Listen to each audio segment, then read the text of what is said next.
You're listening to Garibaldi Red, a Nottingham Forest podcast brought to you by Nottinghamshire Live. Hello and welcome to Garibaldi Red, Nottingham Forest podcast from Nottinghamshire Live. My name is Matt Davies, hosting as normal, and we're joined by two Reds fans this week to dissect an absolutely horrendous FA Cup defeat to Swansea. So joining us first, returning to the podcast, is Forza Garibaldi co-founder Greg Mitchell. Morning, Greg. How are you? Quite well, considering. We'll come on to that, don't worry. And then making his debut today is Reds fan Mikey Clarke. Good morning, mate. How are you? Good morning, Matt. I'm good, thanks. Are you? Yes, good, thank you. After the weekend, as we will discuss now, the FA Cup is not something that was a priority, but you don't want to go out with a 5-1 defeat to Swansea live on BBC Wales and BT Sport, whatever channel it was. Very disappointing weekend. Mikey, you're the debutant, so we'll give you first dibs. What did you make of it overall? Oh, wow. Wasn't great, was it? I think there's no point sort of beating around the bush. You got to say it for what it is. It was appalling. I thought the lack of desire from some of our so-called fringe players was evident from the first whistle. I think it's probably fair to say that some of the refereeing decisions didn't help us along the line, but I think you've got to look at the application of some of these players that are trying to get in the starting lineup for this game at Barnsley. Where to start, really? I think, 10 changes from the team? I think it was just Worrell that was kept in from the previous game. So I think that says a lot in terms of the manager's thought process. Obviously, the priority is the league. We understand that. And I wasn't too disappointed with the team lineup when I saw it. If I'm being perfectly honest, it's very easy to look in hindsight and say we should have chosen different players. But this was a great opportunity for, I'd say maybe 6 or 7 of them to really sort of force their way into the manager's thinking. And if I'm being brutally honest, I don't think any of them did. I think if you look at the way we started the game, there was a lack of intensity, lack of aggression. You go 1-0 down after 6 minutes, you're looking for a response. To be honest, we were lucky to keep it at that. You then go 2-0 down. I'll talk about that second goal in a minute because it was really, really bad. You are looking for a response. We got that in the second half. I must admit, for the first 10 minutes, it wasn't all bad. Led by Knockout, and the way he sort of took it upon himself to to try and do something, to try and create. Got the goal back in, and then we just spontaneously combust yet again. I've lost count of the amount of times that you look back at some of these matches, be it Cup or League, and you say, who is at fault for this? The same things keep happening over and over again. We seem to have an innate ability when we fight our way back into games to just chuck it all away. There's a hell of a skill in that, to be honest with you. I think one of the things that really, really frustrated me was when you look at the starting 11 Saturday. I think there was 5 players that were recruited this season. So this is on top of a squad that just missed out on the playoffs. So you're thinking the recruitment, we can obviously talk about that. You're thinking these players will be busting a gut to show you, do you know what, I'm the difference. I can come into this side, I can make a big difference. You've got to play me in league games because here's my opportunity in the cup. Yet, we didn't see any of that on Saturday. And I think 3 of the 4 subs that came on as well, again, recent recruitment. So when you talk about a second string side, you think of maybe kids that are pushing to the first team. You think of maybe 1 or 2 players that are coming back from injury, maybe a couple of senior pros that have been around the club for a few seasons. We didn't really have any of that. We had 8 or 9 players that have been recruited in the last 6 months. So what does that say about the options that Chris has got as manager? I was just really disappointed. And it's easy just to say, oh, it's just a cup. It doesn't matter. But if you're on that team bus on the way back and you're the manager and the coaching staff, you're thinking, how do I trust any of these players to change a game? you know what? Here's an opportunity. We've been beaten by Swansea's almost second string. Do you know what I mean? It was really, and I will get more positive as this goes on, Matt, I promise you. But it was, I'm not going to lie and say it was anything that it wasn't. It was really disappointing. I will just say one more thing though. It was summed up for me, and I think we've all seen the clips of, you know, Bong running across the field and passing it into the advertising hoardings and Jenkinson falling over, you know, and they're comedy moments. But it was summed up for me in the space of 5 minutes for their second goal, and I referred to it earlier. Ball comes across from the right-hand side, and Mbiso just sort of trots out and sticks the leg. There's no desire. I'm not picking on him. This was just, I could give you 20 examples of where this happened. He trots out, he sticks the leg out, shot goes past him, it goes in. Barely 5 minutes later, up the other end, Knockout gets the ball, similar area, and there's at least 5 Swansea players busting a gut, running at him with that desire to block a cross or a shot. Before he can even get his head up to decide whether to cut in on his left and hit it or take it outside on the right and cross it in, he swarmed all over. And that was the difference. That was within 5 minutes of each other. So you got one side which just exudes sort of abdication of responsibility and lethargy, and another side just desperate to keep the ball out the back of the net. And I think that's kind of, I think I sat back and I looked at that and I went, well, this is probably only going to get worse than it did. Mm. Did you see anyone, Greg, who could get back on the team bus, as Mikey says, with their heads held high? Was there any player who emerged with the slightest of credit, do you think? I thought when Knockout does show some brilliance every so often. It's a lot of money to keep hold of a player like that, I suppose, in the position we're in. We need to. But yeah, he showed a bit. I always like Worrell, obviously, and he's shouting, I think, lets him get away with quite a few bits. But for me, I mean, Mike has covered pretty much everything there. That was brilliant. But we can hang up now. The FA Cup, when you're going to go all the way down to Swansea and play that kind of squad, and this isn't on Chris Hughton because the squad's been there before him. If you're playing your second string, it's always for the fans wanting to see those, you know, academy players and players that want to come through and the future of the club. And I think it was only Myton in the whole squad that's that kind of player. The rest are like old school reserve match games, like from back in the 90s when you used to go and watch the reserves and it was all the old pros. And I just think we've just got this such a massive squad of below average players now. The recruitment's been absolutely crazy and you can't hide from it. It's been absolutely, you know, it's balmy what's gone on recently the last couple of years. And like I say, you're going all the way to Swansea with that team putting in that performance. Like Mikey says, on that bus on the way home, how any of them could be laughing or anything. It was just an absolute farce. I know we had referees' decisions that, you know, abysmal, about as bad as our performances, but even so, we were never going to be anywhere near that fifth round with how we played, how we started and how it ended, really. Yeah, I mean, let's just talk about the penalty and the impact it had and how much of an excuse it could be or really shouldn't be for Forest. I mean, I take it no one thought it was a penalty. So do you give Forest any excuse, Greg, from that? Would they have got back into it or does it really matter? Sort that out because we were screwed over at Chelsea last year because VAR was available. This year, no VAR, and we get screwed over by a penalty. It needs to be a level playing field. Like the FA Cup, either has to have it for every single game or it doesn't have it for any of the games because, you know, 2 seasons running now, it's completely changed the game. Yeah, I mean, it should have really been 1-1. Not 2-1, and then they get that balmy penalty, which was never in a million years. It was a complete dive. It should have been booked in the other way. But like I say, that wasn't going to change the game. It wasn't our performance. Swansea were all over us. Like Mikey said, like they just wanted it more, their desire. We were never getting through that round. Mm-hmm. I mean, I suppose you lose the game. You either lose the game 3-1 or 3-2, and you know you can come off and go mental at the ref. But if you lose the game 5-1, then it's not the ref's fault, is it, Mikey?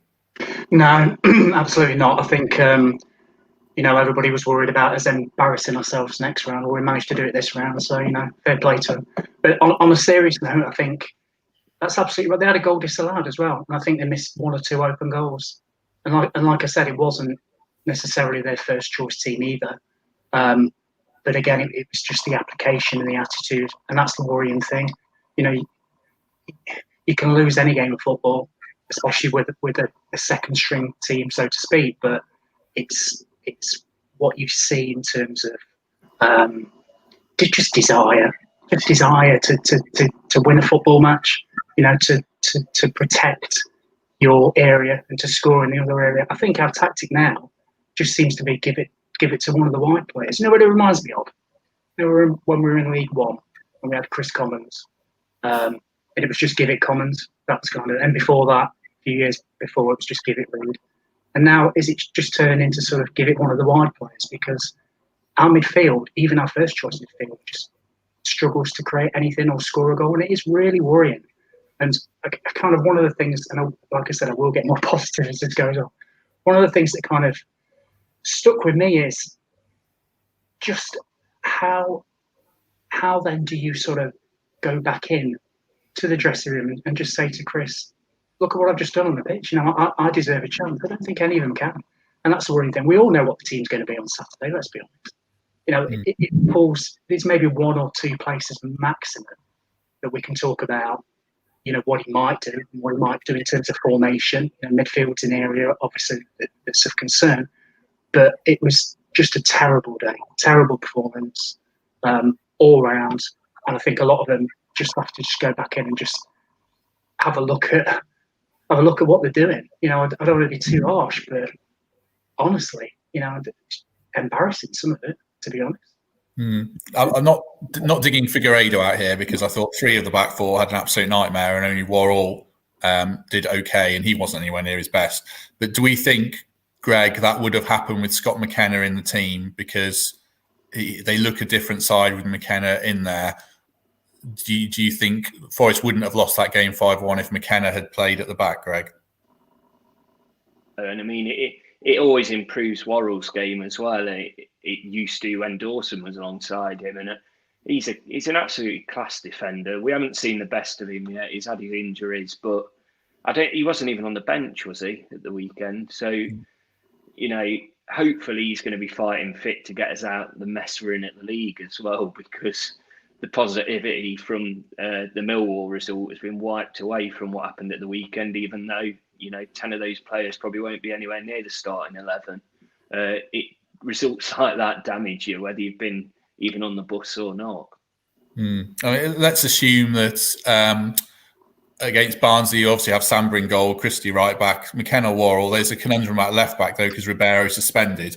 Do you give Bong another go, because he's done okay in some games this season, and he did well against Cardiff, but he was obviously poor on Saturday?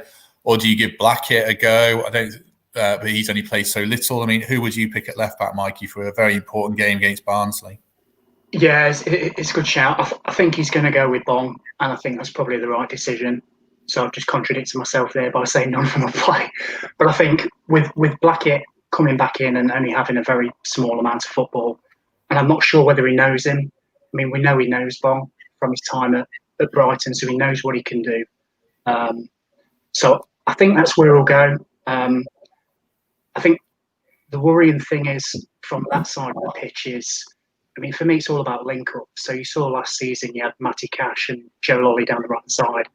And there's an argument to say Lolly's just not been the same player, partly because of Cash has gone. Cash used to create space on the right for him, Lolly cut inside. I referred to it earlier around the point where Bong passed it into the advertising audience. But I think the serious point that underpins that is around understanding and partnerships. So down that left-hand side, again, you're going to have two new players, you know, a brand new partnership, I think.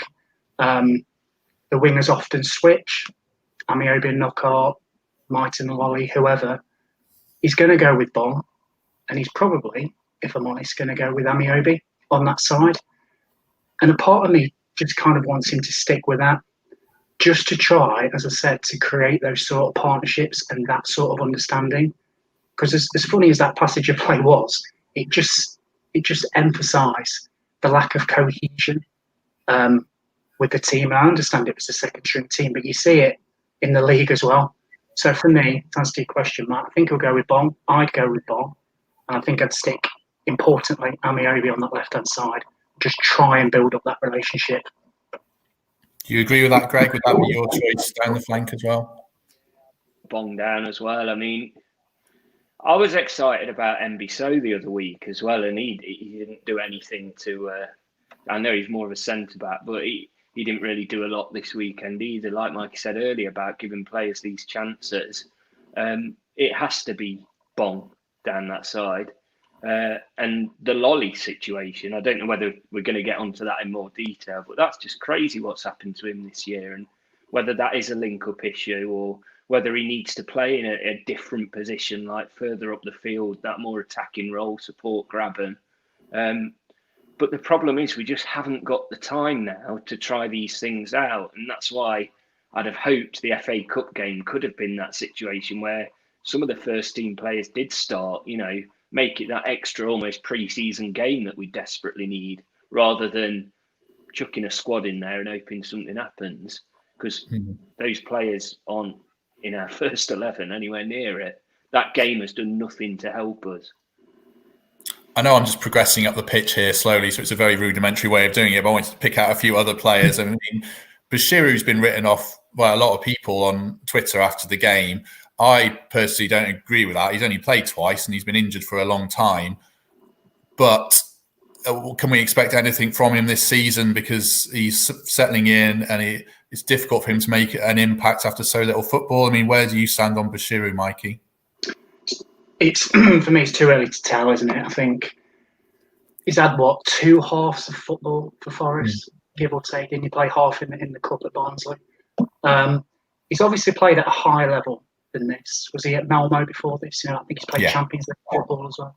So there's clearly a player there, but I think it's way too early to tell. And again, for me, it's about partnership. So it's no good bringing a player in for 45 minutes every 3 months and then people, writing him off or saying he's the next N'Golo Kante or whatever.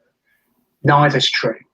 I think the truth of the matter is, now that we have a situation where Yatesy might be out for, I think people are saying 3 to 4 weeks perhaps.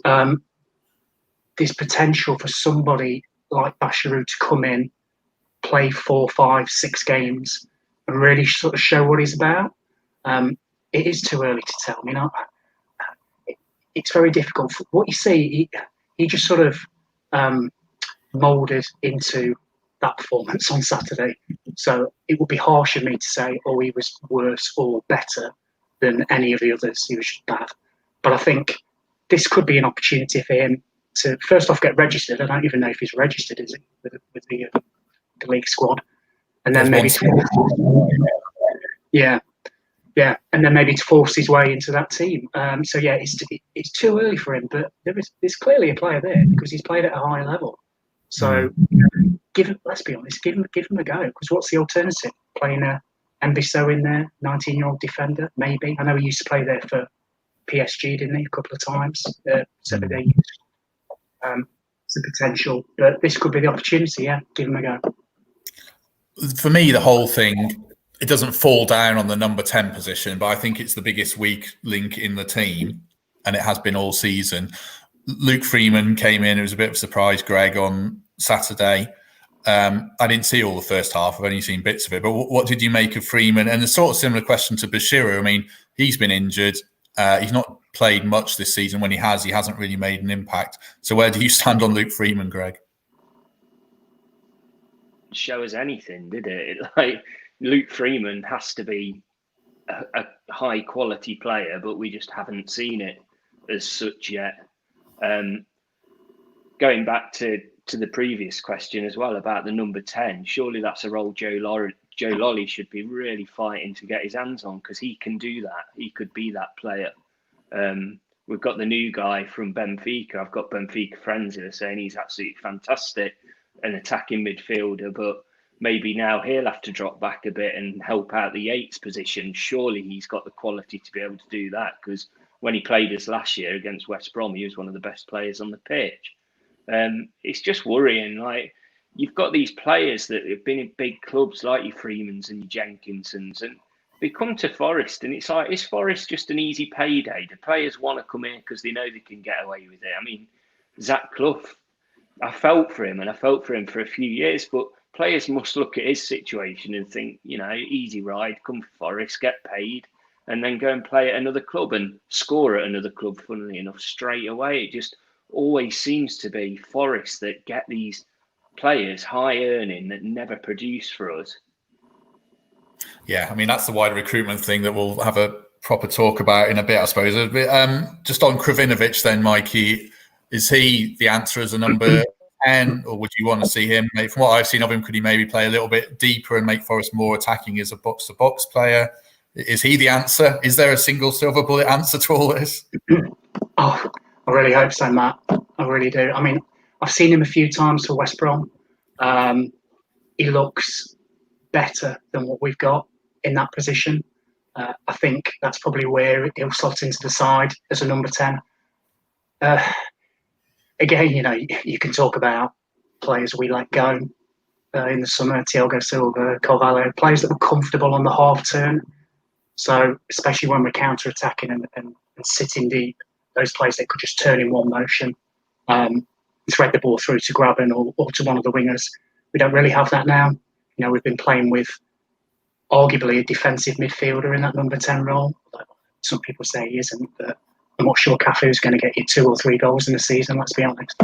So I think Krovinovic, or if that's how you say his name, sorry, Krovinovic, I think he'll start as number 10. From what I've seen, looks decent. Hopefully he can be that spark that we need, because I think they'll just sit. Certainly if Yates is out, they'll probably sit Sal and maybe Cafu in behind him. So fingers crossed, Matt. He's certainly better than what we've got. And he needs to go straight in the side for me on Saturday, straight in. There's a couple of people talking about the number 10 situation. Richard Lennon saying, I can't see why we don't play Graben as a number 10. Greg, you mentioned Lolly, and I wondered about Lolly against Barnsley. Just on Lolly then, Greg, because I think you wanted to talk about him a bit more. I thought he was quite decent second half, but he's obviously not quite right. What can Forest do to get more out of him? And is it just a fitness problem with his historical ankle problems? I forget the condition that he had. I think it's a confidence issue. The support he had last year to be able to do what he did, and his free runs that he went on, and we saw a little bit of that at the weekend with that fantastic chance he had. But the old Lolly, I think, would have had a little bit more of a go where he just smashed it at the keeper, and it's a confidence issue. And it was sad to see some of the responses on Twitter about him, but he's one of our best players. He's just, something's gone wrong this season so far, and I think changing his position, or I'm not the Benfica lad. He could help him out, and Lolly is one of our best players, and he has been for a couple of seasons, and that player's still in there. So you've just got to keep sticking with him, and it will turn around. Mm-hmm. I mean, looking forwards now, I think I put on Twitter that if Forest win the next 3 games or do well in the next 3 games against Barnsley, Coventry, and Wickham, then to me this Swansea result's pretty much forgotten, because football fans are kind of fickle. And on last week's podcast, Aaron Fletcher was rightly saying that things are on the up and let's be optimistic. So are you of that opinion, Mikey, that this Swansea game can be quickly forgotten if Forest bounce back, or should fans be so burned by what happened that it should stick with them for a while? No, you're right, Matt. It'll be forgotten if we can get 3 points at Barnsley, and then we've got a couple of 6-pointers, Coventry and Wickham, because that's football. It's what did they say, players, when they're interviewed, we move on to the next game. As infuriating as that is, it's right. So, a good result on Saturday, followed by, a couple of good performances, picking up points, it'll be forgotten. Of course, because you'll have those 10 players who didn't play on Saturday back in the team. Krovinovic will obviously feature at some point as well. And yeah, it will be forgotten. But I think, whilst that's the right thing to do, I think you can't gloss over how bad that was on Saturday. And I think the quicker we get back to league action, and the quicker these first team players come back in and hopefully show us how it's done, the better for me. There's a question here from Tony Bagley about, so it just says, Glenn Murray, your thoughts, guys. And Glenn Murray is someone who's been linked with Forest. Is he, I mean, he does fly over on crosses, but he's 37 years old. Is that the kind of signing Forest should be looking to make this window, Greg? One, it's going to be a wages issue. Surely, how we're being able to afford all these wages and stick within the rules. You know, I hope if they sign him, he absolutely proves me wrong. But it's just another, 37-year-old. Lyle Taylor should be the reason that we don't need someone like, Murray coming in. And I was such a big fan of Taylor, exciting. He hasn't done it yet. He really speaks fantastic after a game. He's a really good, and Forest always say when they recruit, it's about how good they are off the field as much as on the field. But he hasn't done it on the pitch yet. And rather than go, damn, we need to go and spend money on a 37-year-old player who's played in the Premier League, so he must be great for us and he can do it. We need to concentrate on the ones we've got and the ones we've invested in. Taylor, how old is he? 33, 34 now. So he's no spring chicken. This is probably his last big payday. And he needs to start producing. I wouldn't be concentrating on a player like Murray at his age. He's a last 10 minutes player. We'll be paying a lot of wages just to get him on for the last 10, 15 minutes where we shouldn't need to be doing that. Taylor's 30. You've done it. You've added a few years to it there. 33. Plays like he's 30. Do you think, Mikey, the problem's in attack? Or to me, my colleague Lee Curtis said they need another striker this weekend.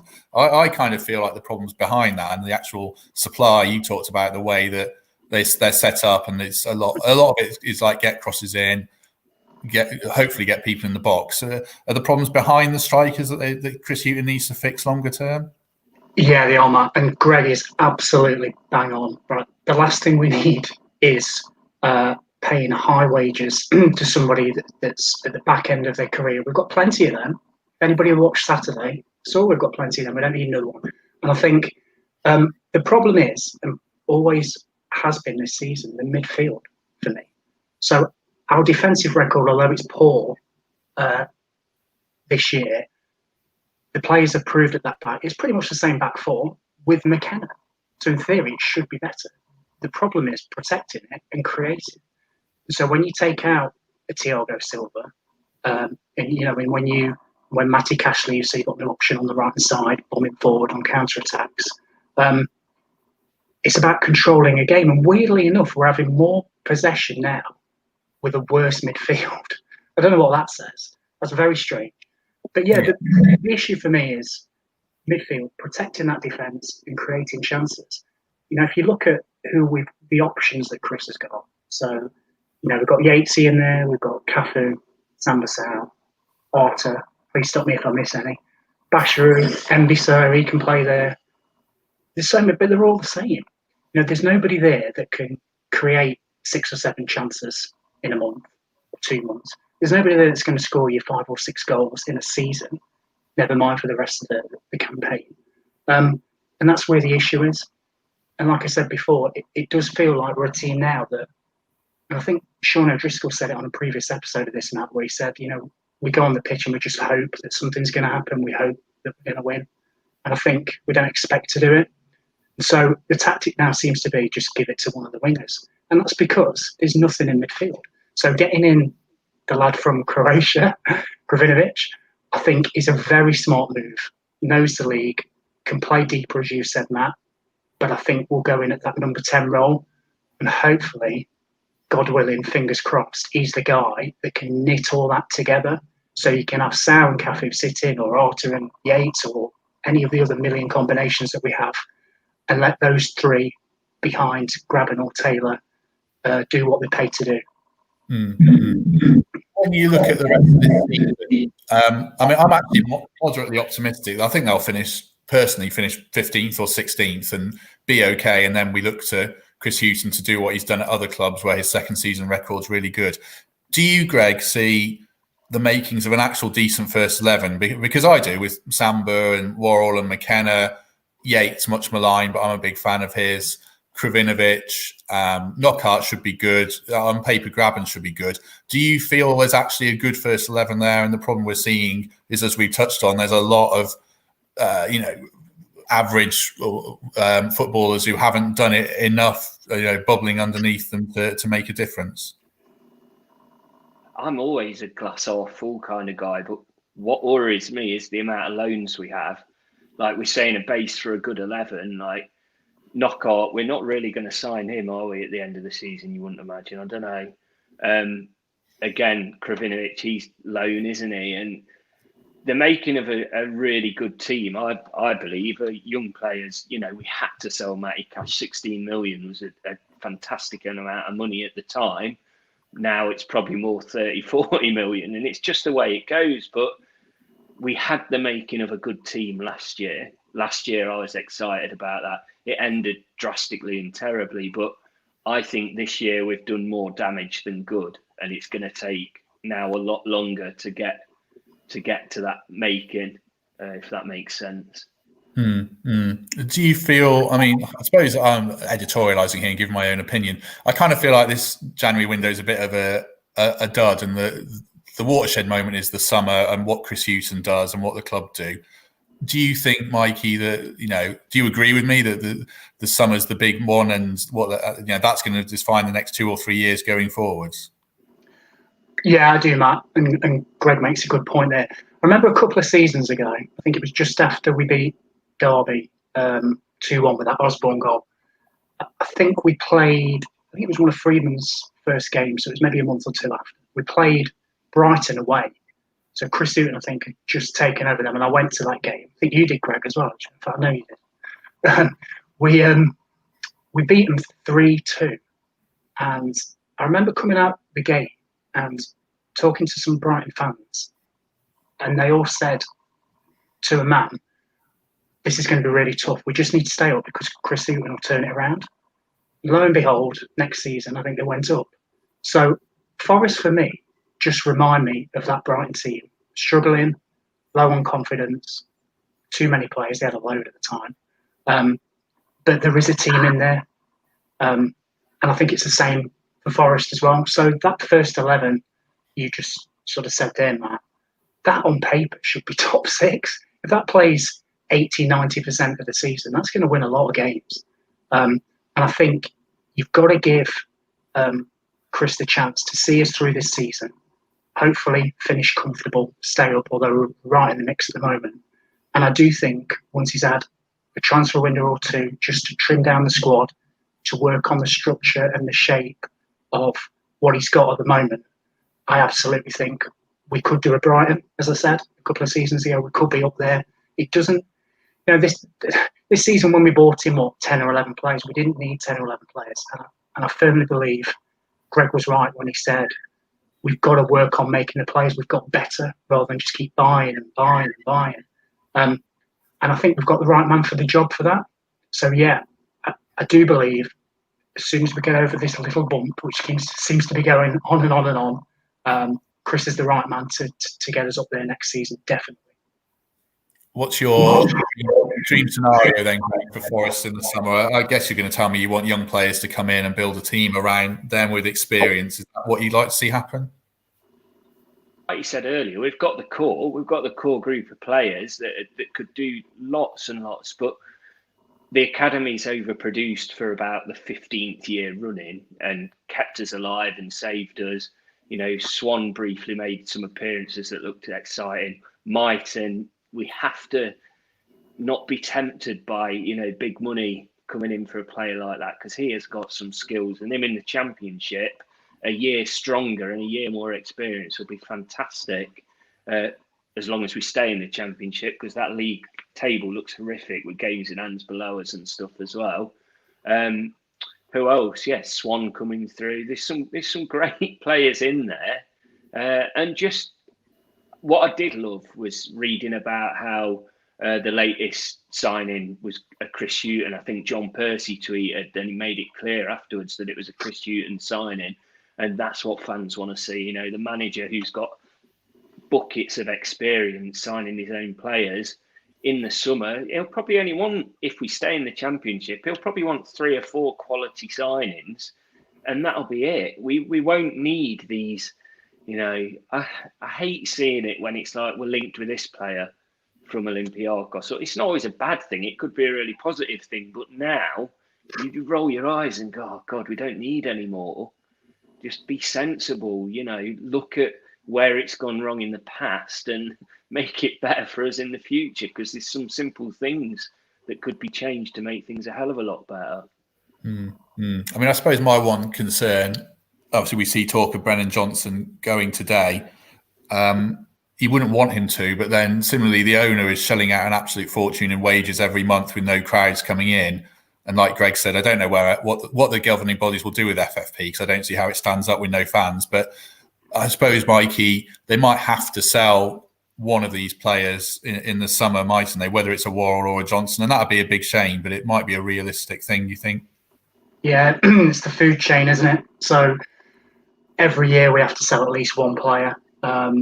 Unfortunately, or I guess fortunately, if you look at it that way, we are producing quality players from the academy. So you can go back, not just talking Matty Cash, but you can go back as far as Jermaine Jennings, players like that. We've always had to sell to keep our place in the food chain. I think for me, the spine of the team next season needs to reflect what we're doing as a football club. So if the long-term plan and the long-term vision is to build a young, energetic team with the core of people that have come from, core of kids, that have come from our academy, intertwined with a couple of seasoned ex-professionals and a couple of game changers, then that's always going to be the way it's going to be. So the worry is that if you look at our squad now, other than, say, a Brennan Johnson and a Joe Worrell, the guys that come through the academy, maybe Scott McKenna, who's going to be worth a lot of money to sell? So we always have to sell, like I said, Brereton, whoever, even a Sombalonga. We are going to have to keep cutting our cloth accordingly. But I don't mind us doing that as long as I can see the bigger picture. So purchasing 70 players in 4 years, most of which are on a downward trajectory in their careers, is not a sustainable strategy for financially or for success on the pitch. So I'd like to see more opportunities be given to. I mean, I would have recalled Johnson if I wanted someone to put him out on loan in the first place. But I'd like to see the core of the team built around Worrell, Johnson, Mighton, Ryan Yates, with, like I said, a couple of key players either side of them. And if we have to sell 1 per year or 2 per year, that's fine. But as long as we do that as a strategy, I think a lot of people can get on board. And I think one more thing, Matt. I saw something on Twitter the other day. I think somebody put, there's not much to like about this Forest team. And that kind of resonated with me because it kind of isn't at the moment. And I sort of pined for the times where, we had a Dawson in his prime in there and a Jennings and players like that, players that have forced their way through. Because now, other than Worrell or Yates, and the worry is that one of them, if not both of them, will go soon, we're left with what we've got left, which is a lot of players, like I said, on a downward trajectory in their careers, over 30, and it is worrying.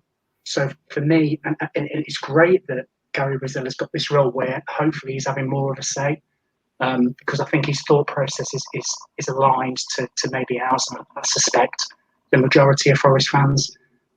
Let's get some youthful energy in that team, and let's make sure that we sort of build for the future that way. And if we have to sell one, that's fine.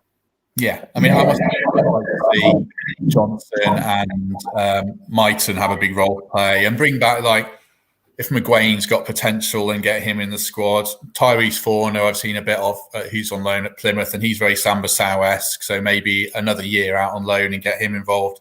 Danny Preston at Grimsby's doing very well there. So there are young players there. Greg, do you think fans would have the patience to build a team around youth? Will the owner have the patience to build a team around youth in the longer term? Is that even feasible? you just say it like that, I think it's just not going to happen, is it?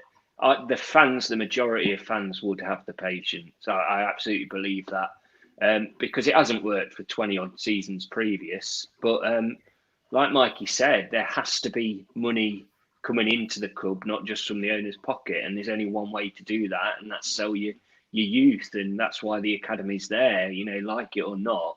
It's not to get us, up the league. It's to get us money, which every club desperately needs. And luckily, we've got people behind the scenes at the academy that managed to do that for us and the players. I'm just gutted that if we sell Brennan Johnson, that's another one gone. Carvalho, we're never going to see the best of him. I doubt we'll ever see him in a Forest shirt again. And your Silvers and the exciting players from last year. Yates obviously gets so much stick, and he's not an exciting player, so he will continue to be an easy scapegoat. But he'll probably end up going somewhere for a few million. You could see him going, to a Rangers or a Celtic or a Burnley, that kind of team, and he'd do well. He's a cracking player deep down, and it's just a shame. It just never seems to happen for Forest. And one year it might, but we seem to be getting further away from that rather than pushing in the right direction at the minute. Let's sort of finish by looking at the makeup of the squad into next season. And as we've been touching on, I've got a list of players who are out of contract here in the summer, and it's actually shorter than I thought, because I had it in my head that Jenkinson and Bong and people like that had their contracts up this summer, but they don't. That's next summer. So leaving, or potentially leaving at the end of this season, would be Krovinovic, Knockaert, Freeman, Christie and Cafu, who are all on loan. Cafu being on loan from Olympiacos, not a permanent signing. And then out of contract are Amiobi, Ribeiro, Sau, Abdoulaye Diallo, who is the goalkeeper that no one's seen, Michael Heffler and Michael Dawson. Mikey, are there any of those players that you would offer new contracts to? I guess the three in focus would be Amiobi, Ribeiro and Sau, of the players that actually belong to Forest, probably. Yeah, I think I agree with two of them, if I'm honest. So I think Amiobi on his day can do something brilliant, which we saw the other week, and I think he's really useful. I think it says a lot that he's probably our most consistent winger. So an inconsistent player being the most consistent performer, that probably says a lot. But I would certainly keep him, regardless of what league we're in. He's definitely worth another contract, absolutely, because like I said, he gives you something different. His goals in him, he can create, pacey, powerful, certainly in addition to the squad. I think the other one for me is Ribeiro. I think it's no secret that he was treated maybe not in the greatest way, but he seems to be back in favour now. Houghton seems to like him. So I guess the question for Yuri is, do you want to stay? If he does, I think he's certainly worth a new deal. I think I seem to remember when he signed, we got him really cheaply, or maybe even on a free, because if we sold him, then 50% of the profits will go to Benfica. I may have just made that up. So for me, I think there's no point releasing him. I would absolutely give him a new contract, because I think he's our best left back. And certainly, the Yanu experiment failed miserably. So yes, Ribeiro, Amiobi, Sambasau's an interesting one. We were told he couldn't play 2 games in a week, yet he seems to have been consistently in there for the last sort of 5 or 6 months. So I think you referred to it earlier, Matt. His knee problem needs to be managed. I guess if we can come to some agreement where either it's a short-term contract, maybe a year, with an option if his knee holds out. Again, I think he's useful. Other than that, Matt, I probably wouldn't look at renewing any of them. I think the loan players, Greg pointed out earlier on, the potential fee to sign Knockaert is a hell of a lot of money, and money we're just not going to spend in this current climate. Even if we were in the top 6, I doubt we'd spend double figures in terms of millions of pounds on Knockaert. I guess if Kravinovic settles in well, maybe try and extend him. But again, we don't know. Other than that, I think it's an opportunity just to clear a few out the decks and maybe get some more youthful, up-and-coming players from the lower leagues with something to prove, with that desire and heart that was sadly missing on Saturday. But hopefully we're going to get next week. Positive, Mikey. Thank you. What do you think then, Greg? You could extend Knockout's loan for another year or try to, but what about Sao and Ribeiro and Amiobi? Looking at the list now, and I'd want to keep Amiobi. He's going to be a hell of a lot cheaper than having to buy a replacement if we can just extend his contract. And he has been the player that's got us a lot of the points we've needed to, not be in a real dire situation. I'd keep Yuri as well, if possible, and Sambaso. But then you look like Heffley, Dawson, bless him. I mean, Dawson you'd think would have been playing in the FA Cup game. So you'd hope he'll stay around the club in a coaching role. But, is this the year he finally retires? The goalkeeper, you can't have an opinion on that. It's just weird, that one. But the loanees, Knockout, I just can't see how we can afford him.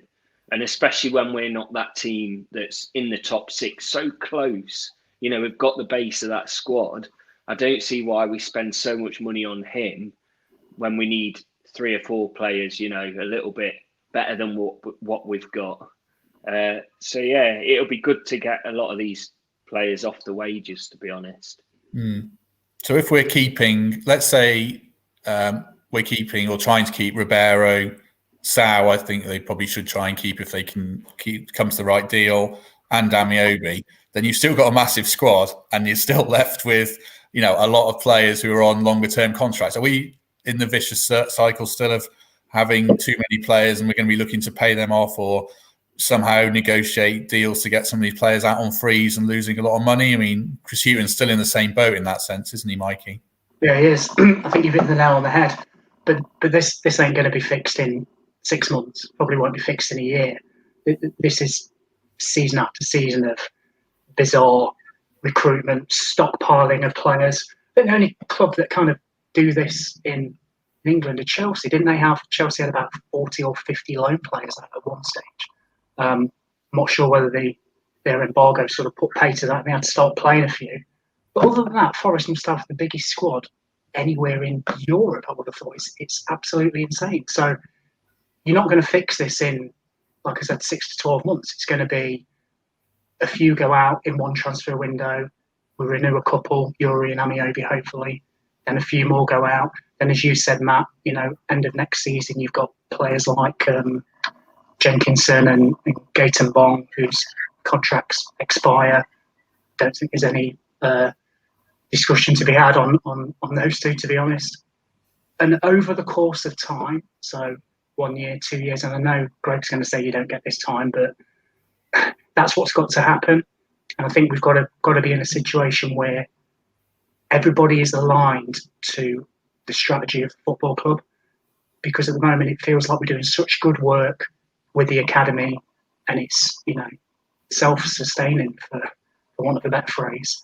Yet our recruitment policy is scattergun at best, and those two have to align. There's got to be some joined up thinking there, which I don't think there is at the moment. You, Greg, sat down the hierarchy recently, and it sounded like they said a lot of good things. Do you retain optimism, even if it's the blind faith of a football fan? Do you retain optimism for the long-term future of the club, Greg? Definitely. And then they released the news last week that they're actively still pursuing the new stand, which that is longevity. You get that new stand. That's Premier League building. The massive worry is, I hope they've seen the mistakes that have been made the past 2 years, the glaringly obvious mistakes, and they work on that now, and it's quite refreshing that we haven't signed a load of players already, but maybe, the pot might be dry at the minute. But there's just a serious danger that we're in trouble in the league at the minute. And I do believe you look at that league, and if you were neutral, you'd say, either Derby or Forest are going to go down this year. So we've really got to start fighting for a life soon. Then we build, like Mikey says, and we literally build as well. We get this new stand, and that's going to show the fans that this ownership means serious business. If they invest in something like that, it'll be exciting times for us. But we have to get through this strange season. And Mikey, you talked about being positive as we go on. Do you retain, the similar optimism for the future as well? Yeah, I do. He says, I do, to be honest, because we've got some great people at the club. When you've got Gary Brazil heading up a lot of activity, you've got a very wily, experienced manager at the helm. You've got some great staff. Andy Reid's just got the under-23 job permanently, which is brilliant. I think, as scathing as I was at the start of this, Matt, I think you're right in saying that a couple of good results and hopefully everybody will see will be a bit more positive in their outlook. But again, it's easy to get too high after a good win, or as they say, too low after a bad defeat like we had on Saturday. But for me, again, it's just about the bigger picture. There are some great people, like I said, who work at the football club. We've got some really good players. You look at our front four or our front five. If you stuck those front four, front five in Preston, for example, they'd be up there. So it makes you think there's something sort of fundamentally wrong, and a lot of it is confidence. So, Greg mentioned around, if you were neutral, you look at that table and you say, oh, one of Forest or Derby are going to go down. Absolutely bang on, Greg. Because, form in the first half of the season tells you that. We're in a real dogfight now. But like I said, Chris has been in this before. He got Brighton out of it. And then the season afterwards, they really pushed on and they went up. I'm not saying that'll happen with Forest, but I do believe that he's the right man to get us out of this. So, yeah, positive, man. You've got to be, haven't you? How important then to win the next 3 games in deciding if Forest go down when you look at who they're against? Coventry, Barnsley and Wycombe, Greg. I think that I hadn't really looked at it until you put it up on the screen, and you think, you get 7 points from those 3 games, which would be incredible. That makes me think we're fine. We'll push on now and we'll go on a bit of a run, but we don't. Was it Derby beat Bournemouth at the weekend? Yeah. Who we play the 4th game in that, and so you don't, and we're worrying and we're hoping on a Derby administration to help us out, I think. Yeah, Derby have won their last 2, so it doesn't look, it's not going to be easy to stay up, is it, Mikey? But despite our optimism. No, it isn't. It isn't, and we're in a dogfight. And I think if the players didn't know it, then they're certainly going to know it in the next few games, because those teams that we're playing are all in there with us. So Coventry is scrapping for their lives. Who else we got? Is it Rotherham? Rotherham down there is the other team. Yeah. Wycombe as well. They're all scrapping. So you've got to be up for the fight. But I am positive. I actually think we'll stay up, not pretty comfortably, but I don't think it is going to go down to the last sort of game like it did the other season against, who was it we beat 3-0 Ipswich? Yeah. When we were all looking at the Blackburn score, I don't think it's going to be a nerve-wracking one. I remember saying to a friend that was stood with me in the ground, we cannot have this again. We cannot have a season where there's 10 minutes to go and we're looking just to see if we're going to stay up. And I don't think we will, simply because I think we've got the right manager in charge. He's been there, he's done it. We have got the basis of a good first team, maybe not options, but certainly a good first team. And I think the second half of the season, I think we'll show that. And I think we'll pull clear of it. You've got to be positive. Absolutely, and that's a good note to end it on. So thanks very much to everyone who watched along and commented on Facebook, and obviously you can listen to this on iTunes and watch it on YouTube and all the podcast platforms. I hope that's edited out afterwards. Do give us a good review and feel free to comment and subscribe. We shall be back later in the week. I'm interviewing, technology providing, I'm interviewing proper club legends tomorrow, so we'll put that out later in the week. and we'll be back with a normal episode next Monday as usual. So Greg and Mikey, thanks very much for joining us. Hope you enjoyed that, fellas. That's why you say yes. Good, thank you. Good. Thank you very much. Stay safe, everyone, and we will catch you soon.